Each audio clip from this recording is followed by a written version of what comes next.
End gold buyers, మీ కష్టాల్లో నమ్మకమైన మీ ఆత్మీయ నేస్తం.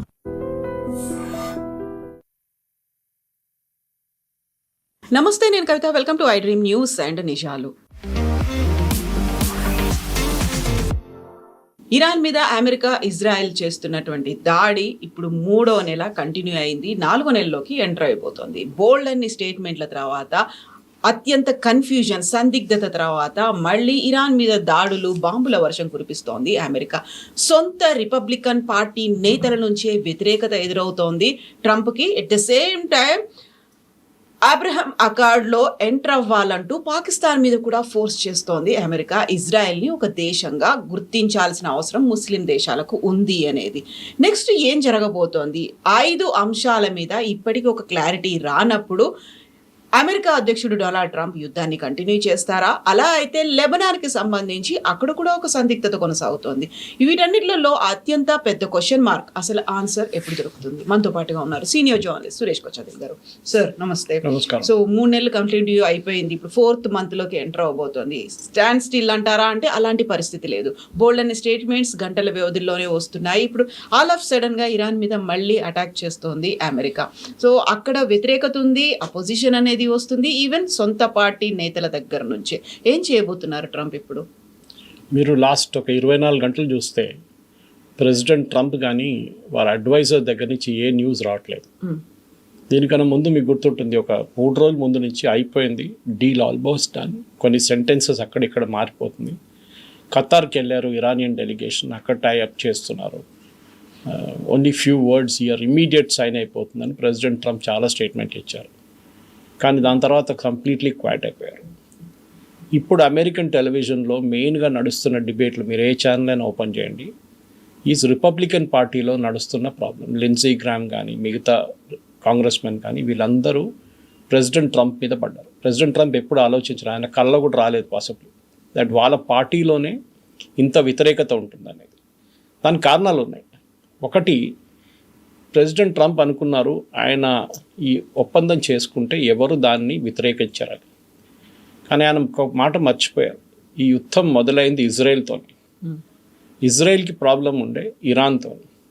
చాలా కారణాలు. ఒకటి మనకు తెలిసిన యురేనియం, ఒకటి మిసైల్స్ అండ్ డ్రోన్స్, ఒకటి హెజ్బుల్లా, హూతీ, హమాస్ ఒకటి. ఇట్లాంటి చాలా మట్టుకు ప్రాబ్లమ్స్ అటువైపు నుంచి ఉన్నప్పుడు ఇజ్రాయెల్ యుద్ధం మొదలుపెట్టారు. అమెరికా దాంట్లో జాయిన్ అయ్యారు. ఇది డిఫరెన్స్. అమెరికా రాకపోతే కూడా ఇజ్రాయెల్ యుద్ధం ముందుకెళ్తుండే. ఇజ్రాయెల్ ఆ రోజు ఫిబ్రవరి 28 బాంబ్ చేస్తుండేవారు. ఇన్ఫ్యాక్ట్ వాళ్ళే చేశారు మేజర్ బాంబింగ్. ఆ రోజు ఖమెనీని చంపింది. దాంట్లో ఇజ్రాయెల్ పాత్ర ఆల్మోస్ట్ 90%. అమెరికా ఒక 10% వాళ్ళ కవరింగ్ ఫైర్ ఇచ్చారు అంతే. కానీ ప్రెసిడెంట్ ట్రంప్కి ఏంటంటే, ఆయన ఒక పెద్ద యుద్ధం గెలిచాను, నేనే ఇరాన్ని ఫినిష్ చేశాను, ఏ ప్రెసిడెంట్ చేయలేకపోయారు. ప్రెసిడెంట్ ఒబామా ఉండొచ్చు, క్లింటన్ ఉండొచ్చు, బుష్ ఉండొచ్చు, బైడెన్ ఉండొచ్చు, ఎవరు చేయలేని పని నేను చేసి చూపించాను అని చూపించడానికి ప్రెసిడెంట్ ట్రంప్ దిగారు. కానీ ఇప్పుడు దిగిన మనిషి బయటికి రాలేకపోతున్నాడు. ఆ ప్రాబ్లం అక్కడే చిక్కపోయింది. ఆయన ఇప్పుడు ఎట్లా దీని నుంచి బయటికి రావాలని ట్రై చేస్తున్నారు. దానికోసం చెప్పాను, నిన్నటి నుంచి ఆల్మోస్ట్ లాస్ట్ 24 hours నుంచి రిపబ్లికన్ పార్టీలో చాలా పెద్ద గొడవ నడుస్తుంది. ప్రెసిడెంట్ ట్రంప్ మీద పాసిబ్లీ ఇంత షార్ప్ అటాక్ లాస్ట్ 2 సంవత్సరాలు ఎప్పుడు జరగలేదు, అంటే ఆయన సెకండ్ టర్మ్కి వచ్చిన తర్వాత. దానికి కారణాలు ఉన్నాయి. ఒకటి, అమెరికన్ ప్రజలకి అక్కడ ఉన్న ఎకనామిక్ సిచ్యువేషన్ చాలా దారుణ పరిస్థితిలో ఉంది. మనం అనుకుంటాం $5 నుంచి $6 పర్ గ్యాలన్ పెట్రోల్ అంటే భారతదేశం కన్నా కాస్ట్లీ పెట్రోల్ ఇప్పుడు యూఎస్లో సేల్ అవుతుంది. Versus US is 100% producer of oil, అంటే వాళ్ళకి కావాల్సిన మొత్తం ఆయిల్ వాళ్ళే ప్రొడ్యూస్ చేసుకుంటున్నారు. అప్పుడు అట్లా అంటే మీకు ఒక ప్రొడక్షన్ ఒక బ్యారెల్కి మీ దగ్గర మ్యాక్సిమం ఉండాల్సింది ఒక $10 ఉంటుంది, $15 ఉంటుంది. ఇప్పుడు ఇంటర్నేషనల్ మార్కెట్లో $100 అమ్ముతారు. సో ప్రాఫిట్ ఆలోచించండి. అట్లా ఉన్నప్పుడు ప్రెసిడెంట్ ట్రంప్ ఈ $5 పర్ గ్యాలన్ అమ్ముతున్నాడు, 3.5 లీటర్స్ ఆయిల్. అది ఈజీగా $2 తీసుకురావచ్చు కావాలంటే. ఆల్రెడీ అదే ఉండే ముందు. కానీ ఆయన చేస్తున్నారు, అమెరికా ఏం చేస్తున్నారంటే ఇది ఆపర్చునిటీ అని చూసి అమెరికన్ ఆయిల్ కంపెనీస్ వాళ్ళకి ప్రజలకు సప్లై చేయకుండా ఇంటర్నేషనల్ మార్కెట్లో అమ్మేస్తున్నారు oil. 40% American crude oil international మార్కెట్కి వెళ్ళిపోతుంది. అది ఎందుకు అమెరికాలో అమ్మట్లేదు? ఎందుకంటే వాళ్ళకి డబ్బులు కావాలి, అమెరికన్ ఆయిల్ కంపెనీ. ఈ అమెరికన్ ఆయిల్ కంపెనీస్ ప్రెసిడెంట్ ట్రంప్ది మెయిన్ స్పాన్సర్. మీరు చూసుంటారు, ప్రెసిడెంట్ ట్రంప్ అనౌన్స్మెంట్స్ ఎప్పుడు సండే సాయంత్రం చేస్తారు, లేకుంటే ట్యూస్డే ఈవినింగ్ చేస్తారు. దానికి కారణాలు ఉన్నాయి. నిన్న కూడా అన్నారు, ఇదంతా అయిపోయాక మేబీ ప్రెసిడెంట్ ట్రంప్ పదవి నుంచి దిగిన తర్వాత 2 సంవత్సరాలు they should be an enquiry. వీళ్ళ ఫ్యామిలీ ఎంత డబ్బులు సంపాదించారు దీని నుంచి, ఇన్సైడర్ ట్రేడింగ్ చాలా జరుగుతుంది, దాని ప్రూఫ్ కూడా ఉంది. కానీ ఇప్పుడు ఏం చేయలేరు వాళ్ళు, ఎందుకంటే డిపార్ట్మెంట్ ఆఫ్ జస్టిస్ అనేది ప్రెసిడెంట్ ట్రంప్ దగ్గర ఉంది. ఆయన ఏం చేయడు, ఆయన వ్యతిరేకంగా ఆయన ఫ్యామిలీ మీద కేసులు పెట్టాడు కదా. సో ఇప్పుడు జరుగుతుంది ఏంటంటే, సండే రోజు చెప్తారు మేము ఒక ఒప్పందానికి వచ్చేసాం అయిపోయింది అనగానే ఇమ్మీడియట్లీ స్టాక్ మార్కెట్ పైకి వెళ్ళిపోతుంది. ట్యూస్డే రోజు వచ్చి బాంబ్ చేసేస్తారు, అంటే మండే ఈవినింగ్ స్టాక్ మార్కెట్ పడిపోతుంది, ఆయిల్ ప్రైసెస్ ఎక్కువైతుంది. ఈ నడిమిట్లో ఎవరో దీంట్లో చాలా పెద్ద పెట్టుబడి పెట్టి డబ్బులు సంపాదించుకున్నారు. మీకు గుర్తుండే ఫస్ట్ టైం జరిగినప్పుడు 2 నెలల క్రితం ఎవరో oil traders president Trump first announcement చేసినప్పుడు $540 మిలియన్ సంపాదించారు. $540 మిలియన్.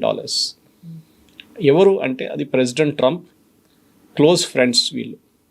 మీకు స్టేట్మెంట్ కూడా గుర్తుంటుంది కవిత గారు, అప్పుడు ప్రెసిడెంట్ ట్రంప్ చెప్పారు, ఎవరు అడిగినప్పుడు మీడియా వాళ్ళు, మీరు అమెరికన్ ప్రజలకు చాలా కష్టమవుతుంది ఇట్లా వెళ్తే, who cares, we are making enough money అన్నారు. వి అనగానే అది తెలిసిపోయింది, దట్ ఈస్ ప్రెసిడెంట్ ట్రంప్ వాళ్ళ ఫ్రెండ్స్ అంతా. వీళ్ళు ఆయిల్ ఇండస్ట్రీ, షెవ్రాన్ ఉండొచ్చు, ఎక్సాన్ మొబైల్ ఉండొచ్చు, ఆయిల్ ట్రేడర్స్ ఉండొచ్చు, ఎవరైనా ఉండొచ్చు, ఈవెన్ ఇంటర్నేషనల్ మార్కెట్లో ఉండొచ్చు.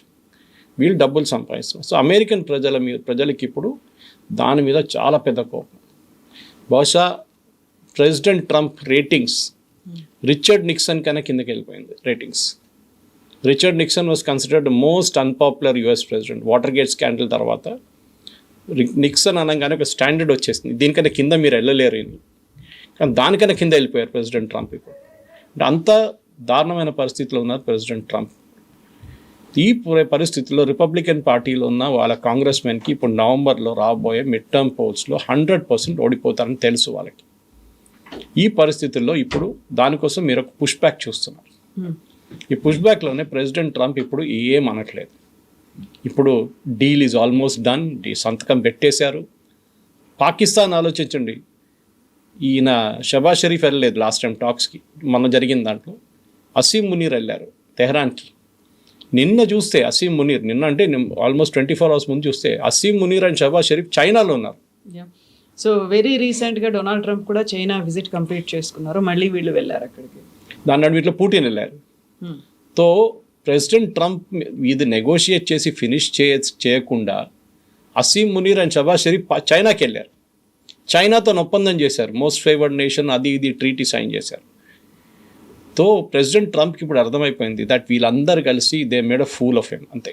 నేను దీనికన్నా ముందు కూడా చాలాసార్లు చెప్పాను, పాకిస్తాన్ డబుల్ గేమ్ ఆడుతున్నారని. అండ్ నిన్న రిపబ్లికన్ పార్టీ వాళ్ళు అదే అంటున్నారు, why is Pakistan playing a double game. ఎందుకంటే మీరు అబ్రహాం అకార్డ్ గురించి మాట్లాడారు.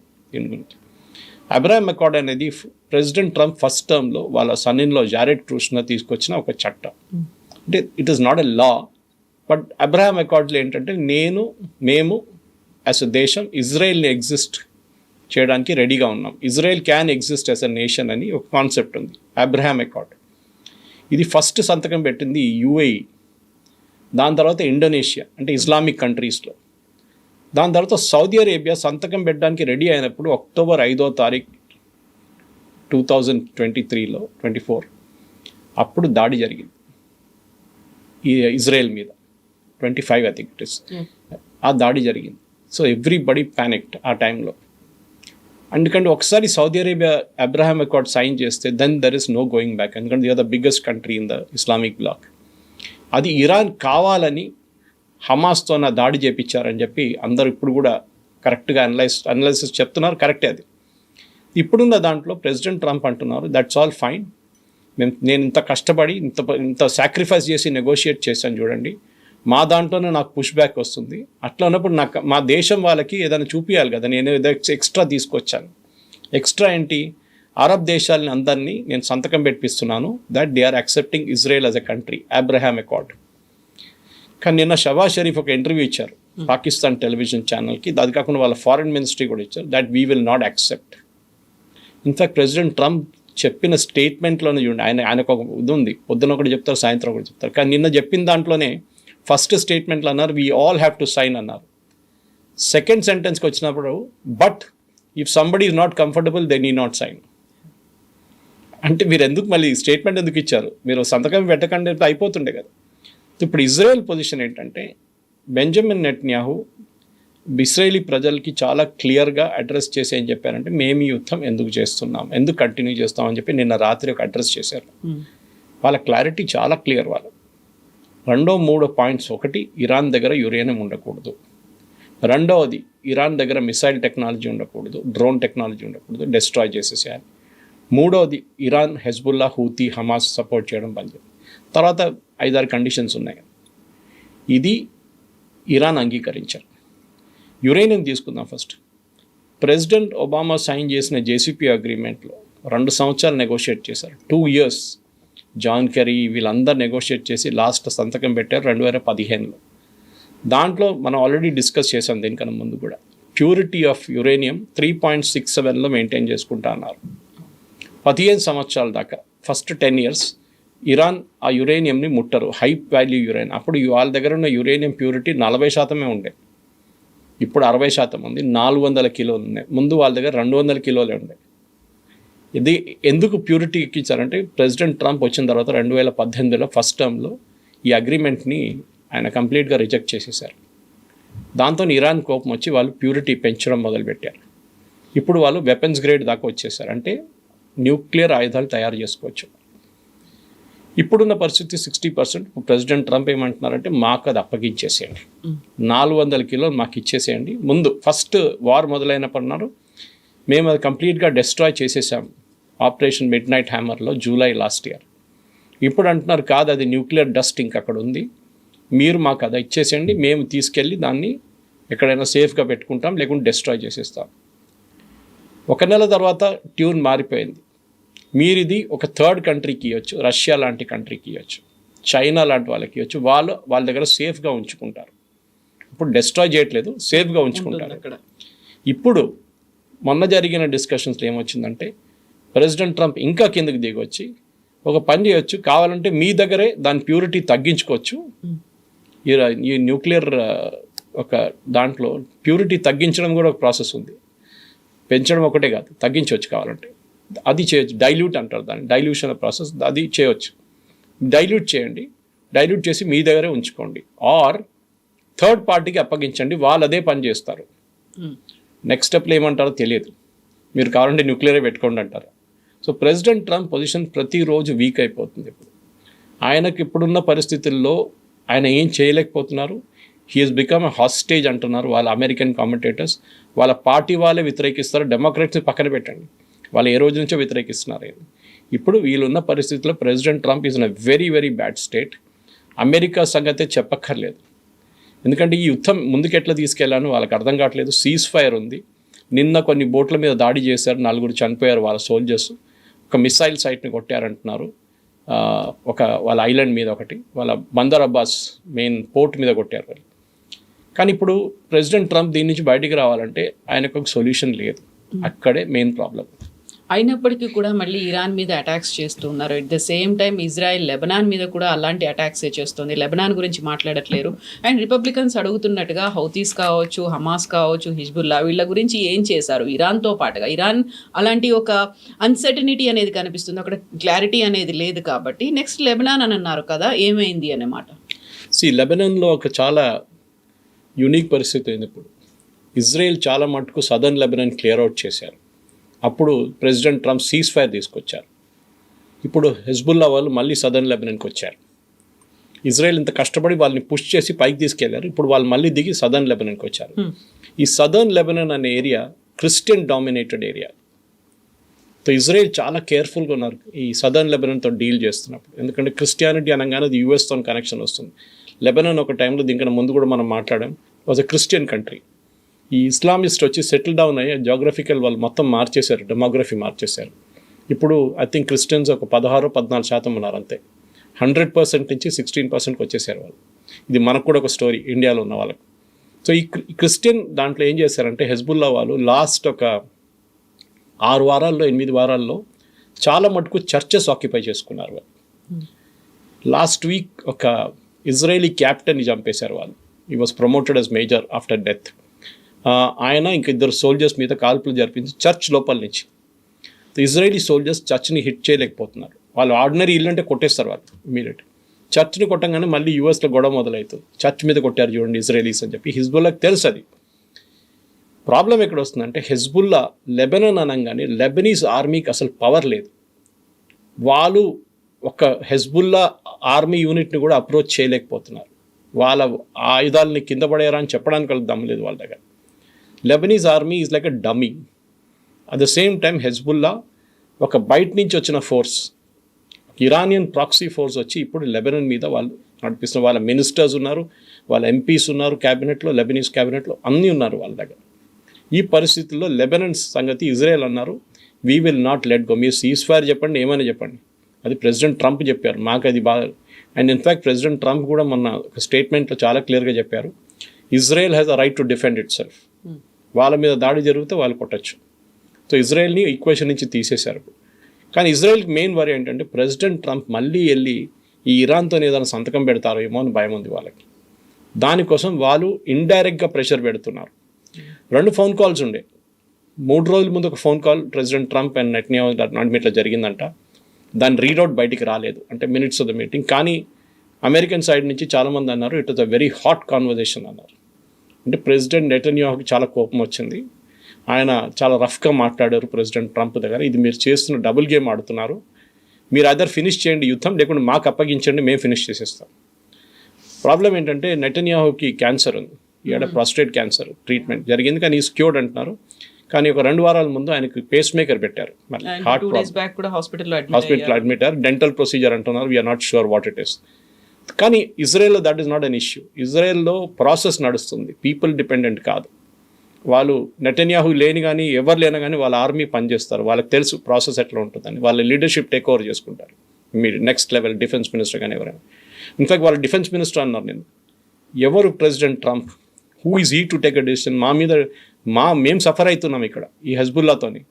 ప్రెసిడెంట్ ట్రంప్ ఏంటి అక్కడ కూర్చొని యూఎస్లో కూర్చొని అయిపోయింది మేము సంతకం పెట్టేస్తున్నాం డిసిషన్. ఇరాన్ చూడండి చాలా smart Kavitha garu. They are insisting again and again and again Lebanon, Houthis, Hamas ఈ రేపు ఒక ఒప్పందం చేస్తే వీళ్ళు 3 ఒప్పందం కూడా దాంతో పాటు ఉంటుందంట. అంటే ఇజ్రాయెల్ ఏం చేయలేరు.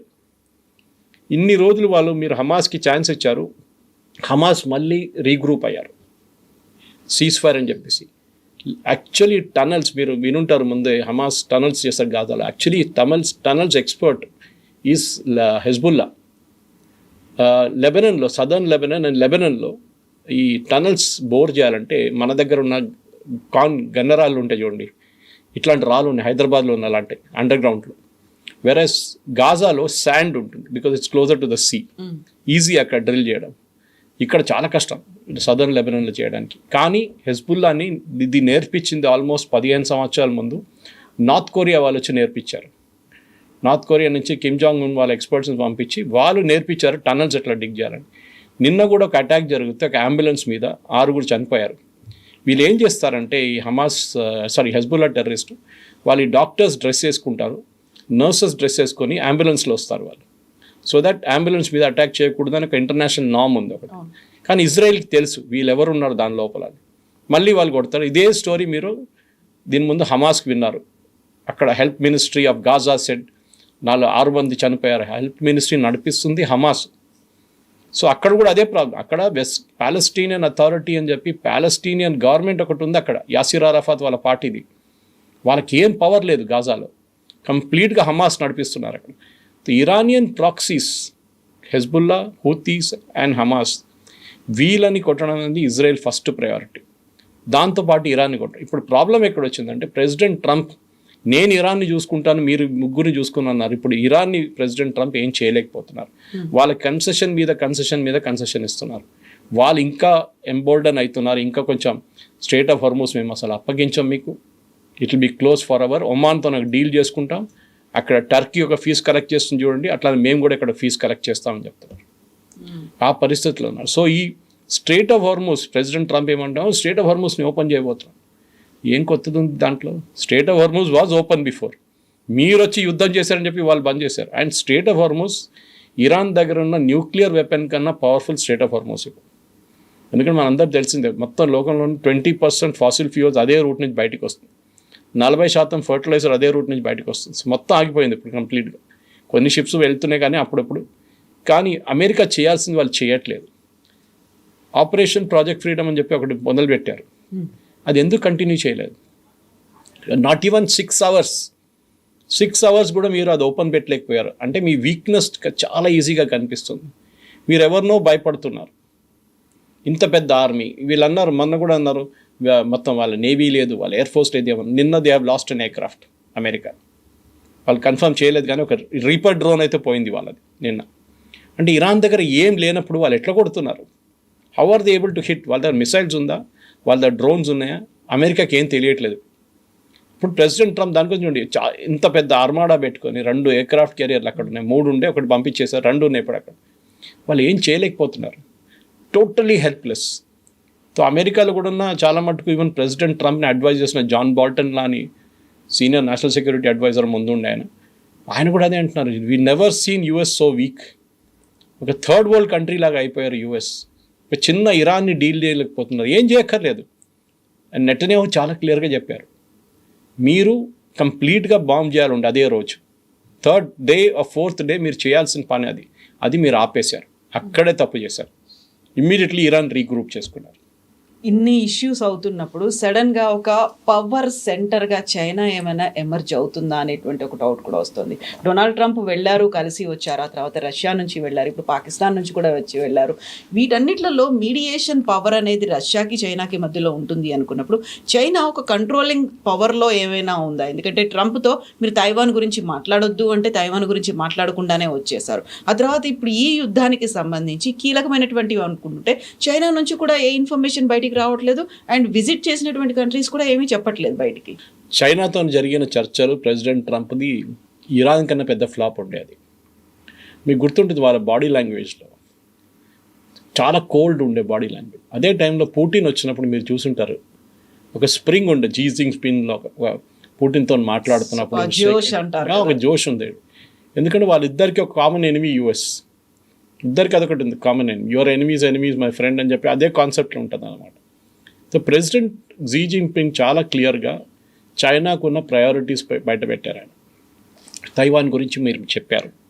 తైవాన్ ఎప్పటి నుంచో ఉన్న ఒక ఇష్యూ వాళ్ళంటారు తైవాన్ మా టెరిటరీయే, మీరు తైవాన్ మీద ఏం చేయకండి. ప్రెసిడెంట్ ట్రంప్ ఈసారి వచ్చినప్పుడు తైవాన్ గురించి అసలు మాట్లాడలేదు. మీరు చూసుంటారు. ఎందుకు భయపడుతున్నారు? తైవాన్కి almost I think $90 million or $100 million ఒక డిఫెన్స్ ఎక్విప్మెంట్ ఇవ్వాలంటే వాళ్ళకి. ఆల్రెడీ యూఎస్లో రెడీ పెట్టారంట షిప్పింగ్కి, అది పంపించలేదు. ఇప్పుడు ఎందుకు పంపించలేదని అడిగితే అమెరికా దగ్గర ఆయుధాలు లేవంట. ఇవాళ పొద్దున ఒక అమెరికన్ మిలిటరీ కామెంటేటర్ మాట్లాడుతూ ఒక యూఎస్ ఛానల్ అన్నారు, చైనాని చూడండి, చైనా దగ్గర ఆయుధాల షార్టేజ్ ఎప్పుడు లేదు. రష్యా 4 సంవత్సరాల నుంచి యుక్రెయిన్తో కొట్టుకుంటున్నారు, వాళ్ళ దగ్గర ఆయుధాలు ఉన్నాయి. లాస్ట్ వీక్ వాళ్ళకి అడ్వాన్స్డ్ వర్షన్ యూజ్ చేశారు మిసైల్ కీవ్ మీద, 8 మంది చనిపోయారు ఆ అటాక్లో. అంటే వాళ్ళ దగ్గర ఇప్పుడు కూడా వాళ్ళ ఫ్యాక్టరీలు పనిచేస్తున్నాయి రష్యా దగ్గర. అమెరికాది ఏం ప్రాబ్లం? $1 trillion బడ్జెట్ ఉన్న అమెరికా, అంటే నెక్స్ట్ 8 దేశాల్లో డిఫెన్స్ బడ్జెట్ కలిపితే అమెరికా బడ్జెట్ ఆలోచించండి. 2, 3, 4, 5, 6, 7, 8, 9 దేశాల బడ్జెట్, డిఫెన్స్ బడ్జెట్ కలిపితే అమెరికాకున్న $1 trillion బడ్జెట్. ఇప్పుడు 1.5 trillion అడుగుతున్నారు దాన్ని. మీరు ఏం చేయగలుగుతున్నారు? మీరు $1 million ఉన్న ఒక థర్డ్ మిసైల్ని కొడుతున్నారు. దేనికి? $5,000 డ్రోన్ కోసం. Misplace priority. Last third missile అంటే వీళ్ళది ఒక ఇజ్రాయేలీ ఈక్వివలెంట్ చెప్పాలంటే మీరు ఒక ఐరన్ డోమ్ చెప్పొచ్చు. ఈక్వివలెంట్ అని చెప్పలేము ఆల్మోస్ట్, కానీ మిసైల్ ఉంటుంది. థర్డ్ మిసైల్ పెట్టుకోవచ్చు మీరు డిఫరెంట్. ఒక missile cost $1 million. Okay, last missile produce చేసింది 2023లో యుఎస్ కంపెనీ. వాళ్ళకి ఆర్డర్ ఇచ్చి 2 సంవత్సరాలు 3 సంవత్సరాలు అవుతుంది, ఇప్పుడు దాకా వాళ్ళు ప్రొడ్యూస్ చేయలేకపోతున్నారు. Next missile will come only in 2027 end December. America దగ్గర ఆయుధాలు లేవు. ఇదే థర్డ్ మిసైల్ తీసుకెళ్ళి వాళ్ళు సౌత్ కొరియాలో పెట్టారు. ఇప్పుడు సౌత్ కొరియా నుంచి విత్డ్రా చేసుకున్నారు మిసైల్స్ అంతా, ఎందుకంటే మిసైల్స్ లేవు వీళ్ళ దగ్గర. ఇంకోటి తీసుకెళ్ళి ఇజ్రాయెల్లో పెట్టారు. ఇప్పుడు ఇజ్రాయెల్ దగ్గర చెప్తున్నారు, మీ దగ్గర ఐరన్ డోమ్ ఉంది కదా, మాకు ఇచ్చేసేయండి, మేము తీసుకెళ్ళిపోతాం థర్డ్ మిసైల్. అది తీసుకొచ్చి ఇప్పుడు యుక్రెయిన్ దగ్గర పెట్టారు కొన్ని రోజులు, ఇప్పుడు యుక్రెయిన్ నుంచి తీసేశారు, ఇప్పుడు తీసుకొచ్చి సౌదీ అరేబియాలో పెట్టారు. ఇది పరిస్థితి ఇప్పుడు యుఎస్ గవర్నమెంట్. తర్వాత ఇప్పుడు మార్చి సౌదీ అరేబియా నుంచి అది ఖతార్కి తీసుకొచ్చారు. యుఎస్ దగ్గర ఆయుధాలు లేవు. దానికోసం ఇప్పుడు మీరు అడుగుతున్న ప్రశ్నకి వార్ ప్రేక్షకులు అడుగుతున్న ప్రశ్నకి ఆర్ ఈవెన్ ఎక్స్పర్ట్స్ అనే ప్రశ్నకి యుఎస్ ఎందుకు ఇప్పుడు దాడి చేయట్లేదు అంటే వాళ్ళ దగ్గర ఆయుధాలు లేవు. They don't have. చాలా క్లియర్గా యుఎస్ డిఫెన్స్ డిపార్ట్మెంట్ ఇప్పుడు చెప్తున్నారు వీఆర్ షార్ట్ ఆఫ్ ఆర్మ్స్. దానికోసం తైవాన్కి పంపించాల్సిన $90 మిలియన్ ఆయుధాలని మేము ఆపుకున్నాం, మాకు కావాలి ఆయుధాలు. ఈ పరిస్థితిలో ఉన్నారు యుఎస్ ఇప్పుడు. మనం అనుకుంటాం US is a super power, McDonnell Douglas, Raytheon, ఈ కంపెనీ చాలా కంపెనీస్ ఉన్నాయి, డిఫెన్స్ కంపెనీస్ వాళ్ళ దగ్గర.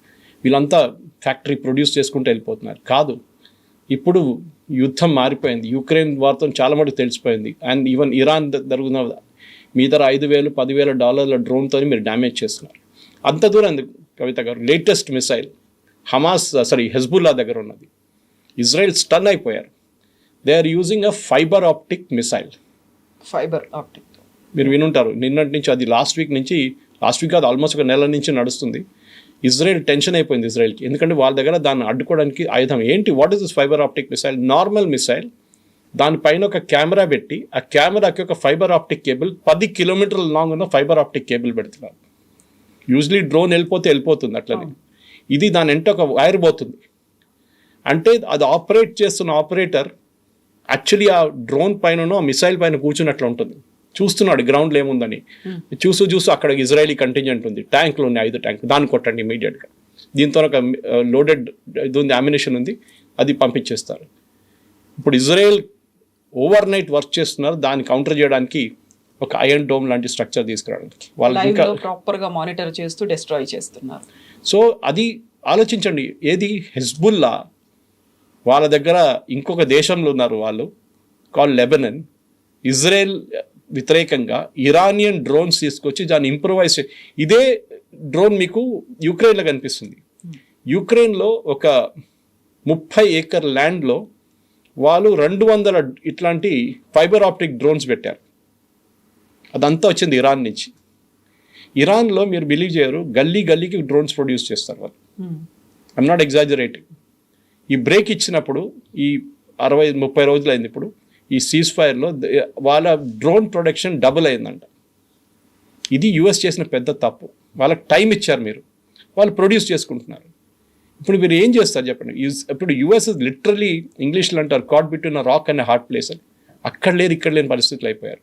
స్ట్రెయిట్ ఆఫ్ హార్మూజ్ ఓపెన్ చేస్తే ఆయిల్ ప్రైసెస్ పడిపోతుంది. స్ట్రెయిట్ ఆఫ్ హార్మూజ్ ఓపెన్ చేయలేకపోతున్నారు.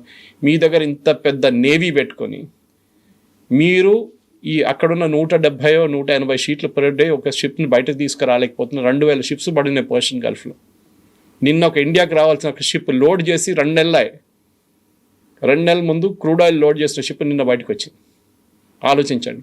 ఇది యుఎస్ చేయలేకపోతే ఇట్స్ వెరీ సింపుల్ సొల్యూషన్. ఇంగ్లీష్లో అంటారు you can't be little bit pregnant అంటారు. Either you're pregnant or not pregnant. ఇది మార్కెటింగ్ కాన్సెప్ట్లు అంటారు. మీరు కొంచెం యుద్ధం చేస్తాం, మేము కొంచెం no, either you do it or you don't do it. ఇది ఇజ్రాయెల్ ఇదే అంటున్నారు. మీరు ఒకరోజు ఎస్ అంటాడు ప్రెసిడెంట్ ట్రంప్, నెక్స్ట్ డే అంటారు నో అంటారు, మళ్ళీ థర్డ్ డే అంటారు ఎస్ అంటారు, మళ్ళీ నో అంటారు. ఇది పులి వచ్చిన కేసు అయిపోయింది. ఇది ఇప్పుడు ఏం చేయలేకపోతున్నారు. So is utterly powerless. మనం ప్రతిరోజు మనకి సబ్జెక్ట్ డిస్కషన్కి ఎందుకు వస్తుందంటే 24 గంటల సిచ్యువేషన్ మారిపోతుంది, మళ్ళీ 24 గంటలు ఇంకో సిచ్యువేషన్ వస్తుంది. ఇప్పుడు ఈయన లాస్ట్ ఒక ఆల్మోస్ట్ 24 అవర్స్ నుంచి పబ్లిక్ వ్యూలో లేడు ప్రెసిడెంట్ ట్రంప్. పీట్ హెస్గెత్ ఉన్నారు, వాళ్ళ సెక్రటరీ ఆఫ్ వార్. యుద్ధం మొదలైనప్పుడు ప్రతిరోజు ప్రెస్ కాన్ఫరెన్స్ పెడుతుండే, ప్రతిరోజు ఆయన అండ్ డీన్ కిన్ వాళ్ళ చీఫ్ ఆఫ్ స్టాఫ్ ఆర్మీది. ఇప్పుడు ఒక లాస్ట్ 2 వారాల నుంచి ఆయన అత్తా లేదు, కనిపించట్లేదు ఎక్కడ. ఇప్పుడు మాట్లాడుతున్నంత మార్కో రూబియో మాట్లాడుతున్నారు, నోబడి ఎల్స్ స్పీకింగ్. ఈ పరిస్థితికి వచ్చేసరి అందరు భయపడుతున్నారు మీడియా. ఈవెన్ మార్కో రూబియో చేసిన తప్పదే. ఆయన పాపం ప్రెసిడెంట్ ట్రంప్ చెప్పిన బిలీవ్ చేసి ఇండియాకి వచ్చినప్పుడు, ఢిల్లీలో క్వాడ్ మీటింగ్కి వచ్చినప్పుడు, దానికన్నా ముందు ఇండియాతో జరిగిన బయలాటరల్ చర్చల్లో కూడా ఏమన్నారు, అయిపోయింది. Few sentences here and there. నేను ప్రెసిడెంట్ ట్రంప్తో మాట్లాడాను, ఐ వెంట్ టు ఖతర్. నడిమిట్లో ఆయన పాపం ఖతర్కి వెళ్ళి వచ్చారు రాత్రి. ఆలోచించండి, ఇండియాలో ఉండి ఖతర్కి వెళ్ళి మళ్ళీ 6 hours తర్వాత ఈ came back to India again. అప్పుడు అన్నారు అయిపోయింది ఖతర్లో, వీళ్ళందరూ కూర్చున్నారు. ఖతర్ ఎందుకు వచ్చారు నడిమిట్లో? పాకిస్తాన్ ఎక్కడ పోయింది? ఇంతమంది నెగోషియేటర్స్ నడిమిట్లో వచ్చి సిచ్యువేషన్ కంప్లీట్గా మెస్అప్ చేసేసారు. దీని నుంచి యుఎస్ బయటకు రాలేరు.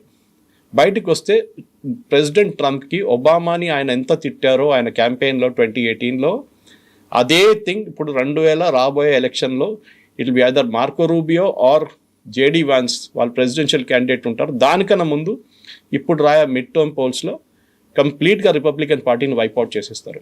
అదొకటి. ప్రైస్ ప్రెషర్, అమెరికాలో ఉన్న ప్రతి డీజిల్ రేట్ పెరిగిన దాంతో అన్ని సరుకుల రేట్స్ పెరిగింది. మన దగ్గర కూడా అదే జరుగుతుంది. Moment you increase diesel rates it will increase immediately. కానీ మన దగ్గర చాలా మటుకు గుడ్స్ అండ్ ట్రాన్స్పోర్ట్ గుడ్స్ ట్రైన్లో కూడా వెళ్తుంది మన దగ్గర. సో కొన్ని అంత పెద్ద ప్రాబ్లం కాదు మన దగ్గర. కానీ యుఎస్ అది కాదు. It's huge country east to west. So వాళ్ళు న్యాచురల్లీ వాళ్ళు తీసుకెళ్ళిన ఒక ట్రక్ మొదలైందంటే వాళ్ళ డీజిల్ కన్జంప్షన్ మీద దాంట్లో ఉన్న ప్రతి ప్రోడక్ట్ రేట్ పెరుగుతుంది. సూపర్ మార్కెట్లు అన్నీ పెరిగింది. Inflation has gone up. And president Trump అన్నారు, మొన్న కూడా ఒక పెద్ద స్టేట్మెంట్ ఇచ్చారు, I don't care about American citizens. I think ఏ పొలిటీషియన్ అట్లా స్టేట్మెంట్ ఎప్పుడు ఇయ్యారు. మోదీ గారు చెప్పరు నాకు భారతదేశంలో ఉన్న ప్రజలతో సంబంధమే లేదని చెప్పరు ఎప్పుడు. ఇది చెప్పారు ప్రెసిడెంట్ ట్రంప్. వాళ్ళ ఫైనాన్షియల్ స్టేటస్ నేనెందుకు తెలుసుకోవాలి? I'm bothered about Iran. That was a political disaster. Even Marco Rubio దగ్గర అడిగినప్పుడు, జేడీ వ్యాన్స్ దగ్గర అడిగినప్పుడు కాదు అట్లా చెప్పలేదే ప్రెసిడెంట్ అన్నారు. అండ్ ఇన్ఫాక్ట్ మొన్న సైడ్ జోక్ ఒకటి మీకు తెలుసు, ఇది ఇండియన్స్ గురించి రేసిస్ట్ కామెంట్ కొట్టిన వాళ్ళు స్టూపిడ్ ఫెలో అన్నాడు. తర్వాత తెలిసింది దట్ వాజ్ యాక్చువల్లీ ట్రంప్. ఆయన చేసిన ఒక రీట్వీట్ అనేది ఆ ప్రాబ్లం వచ్చింది. సో ప్రెసిడెంట్ ట్రంప్కి ఇప్పుడు ఎట్లయిపోయిందంటే బహుశా ఆయన రాజీనామా చేసి వెళ్ళిపోవడం better. Let JD Vance take over because ఆ పాసిబిలిటీ ఉంది యూఎస్లో. కానీ చేయరు. He will not let it go. ఆయనకి పొలిటికల్ డిజాస్టర్ అనేది ఆయనకు ముందు కనిపిస్తుంది. అండ్ ఈ మధ్యన జేడీ వాన్స్ కూడా కనిపించట్లేదు, మాట్లాడట్లేదు. ఎవరు లేరు. ఎందుకంటే who will face the media? భయపడుతున్నారు వాళ్ళు. ఎందుకంటే అక్కడ ఉన్న పరిస్థితి అంత దారుణమైపోయింది. Financial situation యూఎస్ది. ప్రజలు అంటున్నారు మీరు యుద్ధానికి ఎందుకు వెళ్ళారు, దీనిది ఏముండే ఎండ్ రిజల్ట్. మీరు ఒక యుద్ధానికి వెళ్ళినప్పుడు ఉంటుంది, మనం వెళ్ళాం ఆపరేషన్ సింధూర్లో మన టెర్రరిస్ట్ హైడౌట్స్ కొట్టాం, పాకిస్తానీ ఎయిర్ ఫోర్స్ కొట్టాం, అయిపోయింది, ఫినిష్డ్. ఇది అదేం లేదు. నేను స్ట్రేట్ ఆఫ్ హార్మూజ్ ఓపెన్ చేస్తాను, నా షిప్లు పెట్టేస్తానంటే అయిపోతుంది. That will finish the war it's there it's. అది కూడా చేయడానికి ఆయన తయారుగా లేరు. ఇది problem. President Trump literally now ఒక ఏం చెప్తారు వీకెస్ట్ అమెరికన్ ప్రెసిడెంట్ అయిపోయారు హిస్టరీలో. Yes, sir. Thank you Thank you so very much. much.